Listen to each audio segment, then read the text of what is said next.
சங்கீதம் அதிகாரம் 21. கர்த்தாவே, உம்முடைய வல்லமையிலே ராஜா மகிழ்ச்சியாயிருக்கிறார். உம்முடைய இரட்சிப்பிலே எவ்வளவாய் களி கூறுகிறார். அவருடைய மன விருப்பத்தின்படி நீ அவருக்கு தந்தருளி அவருடைய உதடுகளின் விண்ணப்பத்தை தள்ளாதிருக்கிறீர். சேலா.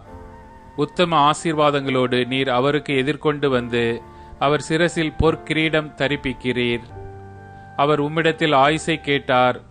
நீர் அவருக்கு என்றென்றைக்கும் உள்ள தீர்க்க ஆயுசை அளித்தீர். உமது இரட்சிப்பினால் அவர் மகிமை பெரிதாயிருக்கிறது. மேன்மையும் மகத்துவத்தையும் அவருக்கு அருளினீர். அவரை நித்திய ஆசீர்வாதங்கள் உள்ளவர் ஆக்குகிறீர். அவரை உம்முடைய சமூகத்தின் மகிழ்ச்சியினால் பூரிப்பாக்குகிறீர். ராஜா கர்த்தர் மேல் நம்பிக்கையாயிருக்கிறார்.